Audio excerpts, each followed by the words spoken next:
انہوں نے عمران خان سے محبت کرنے والے معصوم عوام کو چکمہ دیا، ان کے جذبات کے ساتھ کھیلا۔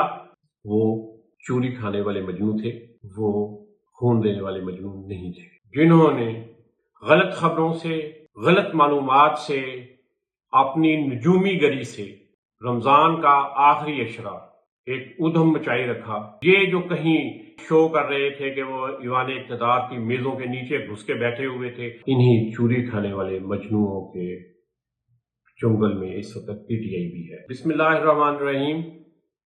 ناظرین، آپ دیکھ رہے ہیں رپورٹ ڈیجیٹل اور میں ہوں حنیف صابر، اور آج ہم بات کریں گے ان نامی گرامی صحافیوں پہ، ان میڈیا پرسنز پہ، ان ڈیجیٹل میڈیا ایکسپرٹس سے جنہوں نے غلط خبروں سے، غلط معلومات سے، اپنی نجومی گری سے رمضان کا آخری عشرہ ایک ادھم مچائی رکھا۔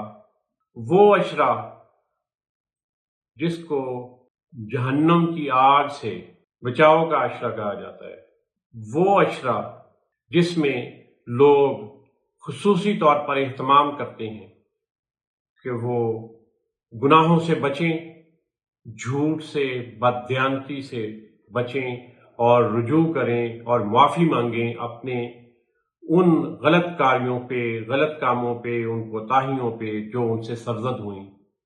مگر یہاں پہ ہم نے دیکھا کہ کچھ جادوگر قسم کے نجومی صحافی سامنے آئے اور انہوں نے وہ ادھم مچایا کہ جیسے ایوان اقتدار میں ہونے والے فیصلوں اور اعلیٰ ترین ایوانوں کے اندر وہ کہیں میزوں کے نیچے چھپے تھے جب یہ فیصلے ہو رہے تھے کہ یہ ملک کیسے چلے گا۔ جذبات سے کھیلنے والوں، معصوم عوام کو گمراہ کرنے والے ان لوگوں نے ایک بیانیہ بنایا۔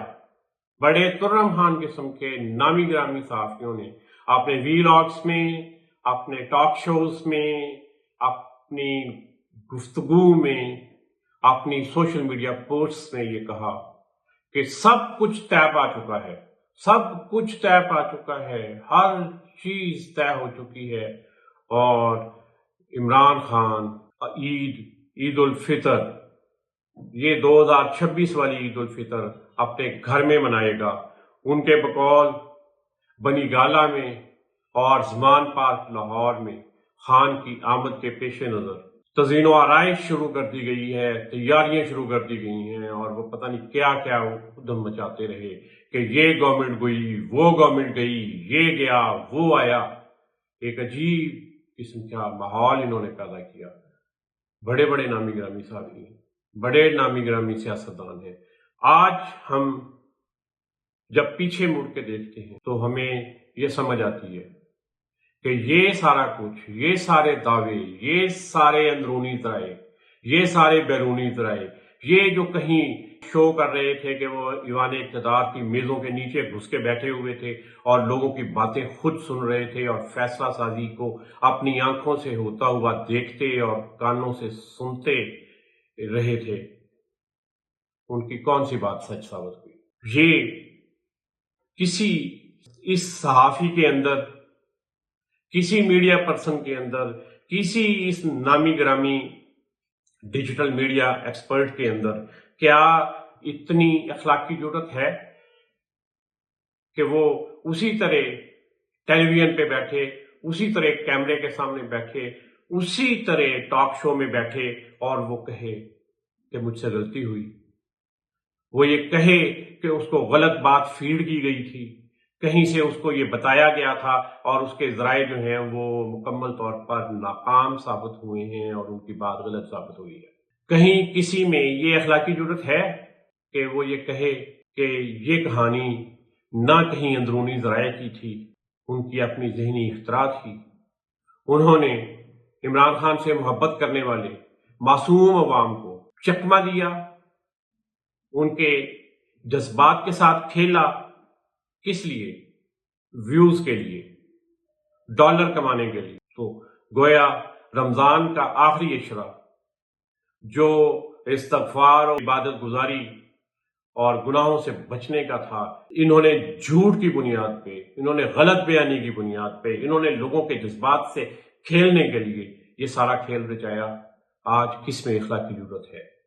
میں صرف ان صحافیوں کی بات کر رہا ہوں، ان میڈیا پرسنز کی بات کر رہا ہوں، ان ڈیجیٹل میڈیا ایکسپرٹس کی بات کر رہا ہوں، ان کالم نگاروں کی بات کر رہا ہوں جنہوں نے یہ سارا کچھ کیا، اور وہ سیاستدان بھی جنہوں نے ان تمام باتوں پر اعتبار کیا، اس کو درست مانا اور اس پر تبصرے کرتے رہے، اس پر ڈیجیٹل میڈیا پوسٹ لگاتے رہے۔ اور سیاستدانوں کی تو بات ہی کیا کہ آج جب ہم پیچھے مڑ کے دیکھتے ہیں تو تاریخ ہمیں یہ بتاتی ہے کہ عمران خان کو 9 مئی 2023 کو پہلی مرتبہ گرفتار کیا گیا، پھر ان کو رہا کر دیا گیا، اور اگست 2023 میں ان کو دوبارہ گرفتار کیا گیا، اور تب سے وہ مسلسل پٹیالہ جیل میں ہیں۔ 2.5 سال ہو گئے اس بات کو، 30 ماہ، یہ چھوٹا عرصہ نہیں ہے۔ اس 30 ماہ کے دوران آخری قابل ذکر احتجاج علی امین گنڈا پور کی سربراہی میں ہوا، اس کی قیادت میں ہوا، اور وہ بھی اس چارج شدہ ماحول کو جو 24 سے 27 نومبر 2024 اسلام آباد کے اندر پورے ملک سے لوگوں کو لا کے، خاص طور پہ خیبر پختونخوا سے لوگوں کو لا کے، راولپنڈی، اسلام آباد اور گردونواں کے شہروں سے عمران خان کے پرستاروں کو باہر نکال کے بلو ایریا میں اکٹھا کر کے یہ ظاہر کیا اور یہ بتایا جتنی رکاوٹیں کھڑی کی گئی ہیں سڑکوں کے اوپر، ان سب کو عبور کر کے ہم یہاں پہنچ گئے ہیں۔ اور وہ پہنچے جب یہ نقطۂ عروج پہ تھا تو علی امین گنڈا پور اچانک غائب ہو گئے، ایسے غائب ہوئے کہ بقول ان کے اپنے وہ کوئی 10 ضلعوں سے گھومتے گھماتے ہوتے ہوئے پشاور پہنچنے میں کامیاب ہوئے۔ ان 1 سال 4 ماہ کے دوران خالی باتوں کے علاوہ، پریس کانفرنسوں کے علاوہ، ٹی وی پہ بیٹھ کے دھمکیاں دینے کے علاوہ، میڈیا بیانات جاری کرنے کے علاوہ کس سیاستدان نے کیا کیا؟ وہ لوگ جن کو ان کے شہروں میں کوئی نہیں جانتا تھا، ان کے علاقوں میں کوئی نہیں جانتا تھا، ان کو لا کے عمران خان کی شہرت نے، عمران خان کی مقبولیت نے ایوان اقتدار میں پہنچا دیا۔ وہ ذرائع اعلیٰ بنے، صدر پاکستان بنے، وہ جو خان کے بغیر شاید اپنے علاقوں میں کونسلر کا الیکشن بھی نہیں جیت سکتے۔ لیکن اب جب خان جیل کے اندر ہے تو یہ اپنے گھروں میں مزے کر رہے ہیں، ایوان اقتدار کے مزے لے رہے ہیں، اختیارات کے مزے لے رہے ہیں۔ باقی کو چھوڑیں، وہ جو پہلی مرتبہ قومی اسمبلی میں پہنچنے میں کامیاب ہوا، جس پہ بہت اعتماد کر کے عمران خان نے اس کو پارٹی کا چیئرمین بنایا اور پارٹی ہی سونپ دی، وہ کہاں ہے؟ کہیں نظر آتا ہے آپ کو؟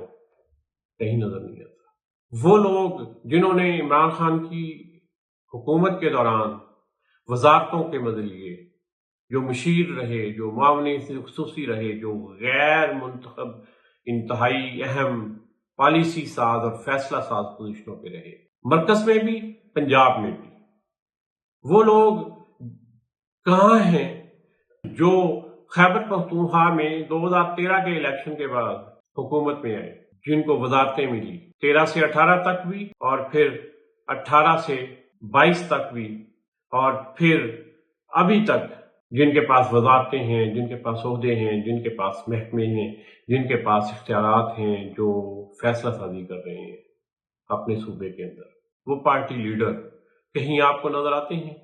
بیانات کے علاوہ، پریس کانفرنسوں کے علاوہ، سوشل میڈیا پوسٹ کے علاوہ کہیں پہ وہ نظر آتے ہیں؟ قطعاً نہیں، کیونکہ وہ روایتی سیاستدان ہیں۔ ہاں، روایتی سیاستدان کس طرح کے؟ آپ ماضی پہ نظر دوڑائیں، آپ کو پتا چلے گا کہ یہی روایتی سیاستدان ذوالفقار علی بھٹو کے ساتھ بھی تھے۔ جنرل ضیاء الحق نے مارشل لا لگایا، بھٹو کو ہٹایا، بھٹو کو مقدمے میں پھنسایا، سزائے موت سنائی گئی اور پھانسی دے دی گئی، اور وہ جو بھٹو کے ساتھ اقتدار میں آئے تھے اور اقتدار کے مزے لیتے رہے اور اس سے درست غلط فیصلے کرواتے رہے، وہ اس پھانسی کے وقت احتجاج میں کہیں نظر نہیں آئے۔ وہ چوری کھانے والے مجنوں تھے، وہ خون دینے والے مجنوں نہیں تھے۔ یہ صرف ذوالفقار علی بھٹو کی بات نہیں ہے، وہ لوگ، وہ خاندان جو نسل ذات نسل 1985 سے شریف فیملی کی وجہ سے جیتتے آ رہے ہیں، شریف فیملی کی وجہ سے اقتدار میں ہیں، جو نواز شریف کے نام کے ووٹ لیتے ہیں۔ نواز شریف ان کے ساتھ نہ ہو تو ان کو کوئی گھاس نہیں ڈالتا ان کے حلقوں میں۔ وہ کہاں تھے؟ ذرا نظر دوڑائیں پیچھے اور دیکھیں سن 2000 جب نواز شریف کو طیارہ اغوا کیس میں سزائے عمر قید سنائی گئی اور اٹک میں بند کر دیا گیا، تو کتنے لوگ تھے جو اس وقت نظر آتے تھے؟ سب چوری کھانے والے مجنوں غائب تھے۔ کلثوم نواز کو اور شریف فیملی کو خود اپنے معاملات طے کرنے پڑے، اپنے غیر ملکی دوستوں کو، خیر خواہوں کو درمیان میں ڈالنا پڑا، اور وہ اس کال کوٹڑی سے بچا کے نواز شریف کو سعودی عرب اور بعد میں لندن لے جانے میں کامیاب ہو گئے۔